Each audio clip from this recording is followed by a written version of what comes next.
Hey guys, it's Andres again. And Chelsea, we're the place if you're looking to start a glamping business or if you're really wanting to scale your glamping business to the next level. Today, we're diving into the 5 secrets that we've discovered to run a smooth and profitable glamping business. All right, then, keep your secrets. And do us a favor, if you like this video, give us a like. If you get anything out of it, we would love to hear some comments on your feedback that you have for us, and hit the notification bell if you want to see our glamping videos every week. And if you're wanting to get your Airbnb business live on Airbnb, we would love to host you through the process. So we have a link right here that you can use and we can help guide you through the process. And if you would like to literally stay at our Airbnb, you can find the link in the description. We have met the coolest people from Airbnb, and it's been seriously a wonderful time getting to know them. So come visit us. Yeah, and some of them are looking to start their glamping business, so they already started. Yeah. And it's really cool to just sit down by the fire, enjoy some food, and get to talk about glamping, which is not that common to talk live with people in front of you about glamping. So very, very cool. Although we have only been operational for 3 months now, we've received so many 5-star reviews. I think we're at like 30 plus reviews now. We're averaging 4.97. Yep. So 4.97. that's pretty cool. Yeah. And we just got our super host badge. Woohoo! So we feel pretty cool about that. Yeah. Okay, so time to jump into these 5 secrets that won't be secrets anymore by the time you're done with this video. And stay till the last one. That's the one that's going to help you scale this business. Exactly. All right, here we go. Tip number 1, make sure you are a genuinely attentive, kind, and giving host, but also make sure that you're not a pushover to your guests. And you have to know that this is a people business, so if you're not very good with people, you might not make it in this business. I have people skills. I am good at dealing with people. Can't you understand that? What the hell is wrong with you people? If you're wanting to actually be the one responding to the messages and hosting them. Within being a good host, response time really matters. Obviously, it's not rocket science. You want to get back to your guest as quickly as possible, especially if they're already at your glamp site and are needing something or are trying to find something. If you take a long time to respond to that, it can kind of make the guests grumpy. I like to think like if it were me and I'm like in a bad mood, basically. So if I'm asking for something like, for example, we have a lot of guests that... Oh yeah, they always ask for lighters. They can never find lighters or people take them with them. And so if they're wanting a lighter, it's because they want to light something up. And if you take 40 minutes to respond... By all means, move at a glacial pace. You know how that thrills me. That's not good. They want to start a fire or a candle, a birthday cake, whatever it may be. So yeah.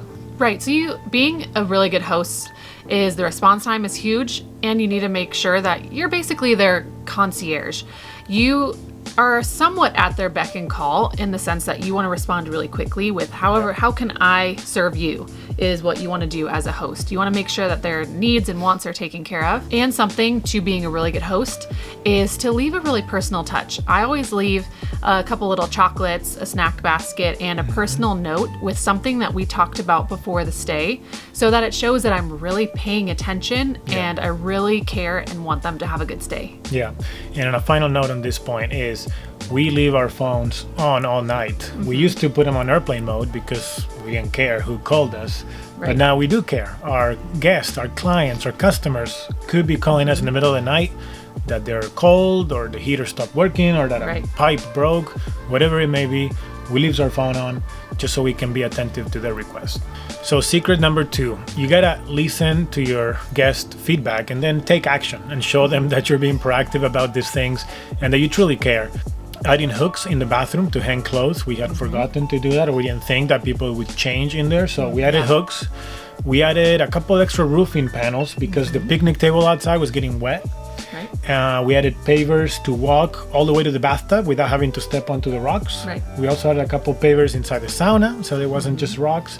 So all those little things that we got feedback from our guests. The big one was that mirror.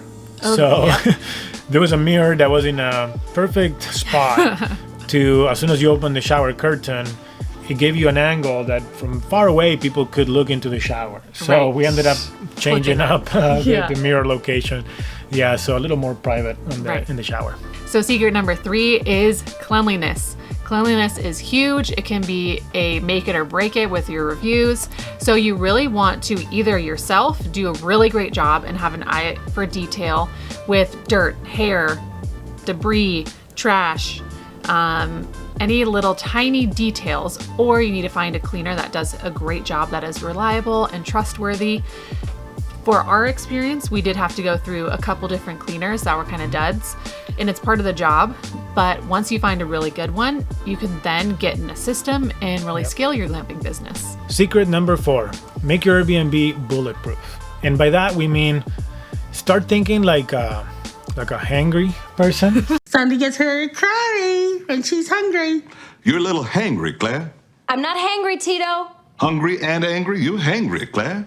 So when you show up somewhere, if you're hangry, you want food right away or a water bottle. So for example, we provide a few snacks and a water bottle. So maybe when they get in from a long drive, they don't have to go to the grocery store as soon as they get there. Another little thing, think like a tired mom, or if you forgot your phone charger, little things that would annoy you, not ruin your stay or something, but little things that would annoy you. So we provide phone charger, or quite a few different chargers for cameras, all sorts of different phones. We provide a ton of firewood, for example, so that you don't get here and you're like, cool, sauna and fireplace, but I didn't buy firewood. So we provide a ton of firewood. So basically, we're saying to think in preventative measures. So really brainstorm and think what could potentially go wrong at your vacation rental, and brainstorm how you can prevent problems from happening and solve that before any issues ever arise. So another thing that we thought of, so we provide heating and AC in the unit, but a couple times it malfunctioned. So we do have a second heating source that we can offer guests. Then we thought, you know what, let's take it to the next level, and we offer a portable heater in the unit as well, just in case. So it's a lot of just in case moments. Just in case they forgot their phone charger, boom, we have one for you. It's a universal charger, so it charges any phone. Oh, you didn't go to the grocery store and buy firewood? We provide it for you. Things like that to make sure and be like, wow, they really thought of everything to make my experience really wonderful. So finally, secret number 5. We think this is the most important one if you want to scale your business from one unit to multiple units. You're not going to be able to have a successful business if you don't streamline your systems. You probably got into this business in some form so you can stop trading your time for money. But if you get into this business and you don't have a clear idea of your systems, you're gonna get yourself a big job, like 100-hour a week type of job. So building systems is very, very important. We're in that process right now, and we feel we just took our big step into our first system, which is cleaning. Help with cleaning. Cleaning can be a nightmare. It can take many, many hours to do laundry, to do everything around cleaning. It's a lot of work. So we are now setting ourselves up with a team of cleaners that can be available any day of the week, that we trust, that we like, and that they do a good job. And for all that, you have to pay good money as well for your cleaners. So don't go cheap with your cleaners.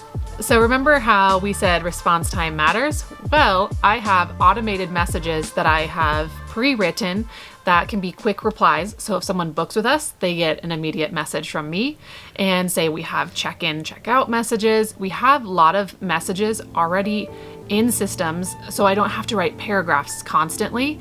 And if a guest asks a specific question, I already have a message I can quickly access and send it off without having to remember all the details. So that's a big one. Okay, and the final big point we have about systems, it's on the platform that you're using. So right now we are 100% trusting Airbnb to sustain our entire business. But if Airbnb goes away tomorrow, or they decide to kick us out of the platform because we're making too much money, or we're too successful, whatever it may be, if we lose Airbnb, we lose our business. So after 3 months into this business, we are realizing we need to diversify, and not just maybe VRBO, because we don't like VRBO, but if VRBO was good, whatever, it's still not good enough. I'm talking about getting your own website so you can get your own bookings and still have a sustainable business if Airbnb and VRBO go away, or they kick you out, or whatever happens there. So we are actually now in our research phase, seeing what's the best way to go about that. So we'll probably make a dedicated video once we find the right host or the right website, software, company, whatever it may be. But that's a huge part of your business. And on top of that, if you don't build the foundation well and you try and scale on a shaky foundation, it's just going to be chaos. Like you said, you're going to be working nonstop to try and it's just going to be chaos. Yeah, I can imagine already myself trying to put together maybe an Excel spreadsheet with macros and all that tries to send messages. That would be horrible. Right. We're much better off buying an expensive software or whatever it may be to give us that platform for our business to continue growing, and so we can keep adding units and keep adding people to our team of cleaners, and so the communication works and people show up when they say they're going to show up, and the units are clean, that there are no double bookings, all that type of stuff. You need a very, very solid foundation. So if you liked our 5 secrets, give us a like, and we would love to hear from you in the comments. If we missed any secrets, or if you have your own secrets and you want to share and not have them as secrets anymore, we would love to know. See you next time.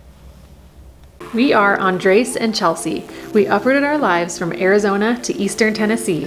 We sold our long-term rentals and are putting everything on the line to start our dream glamping business. Join us each week as our family navigates this big new adventure, and we share everything we learn so you can also build a successful glamping business.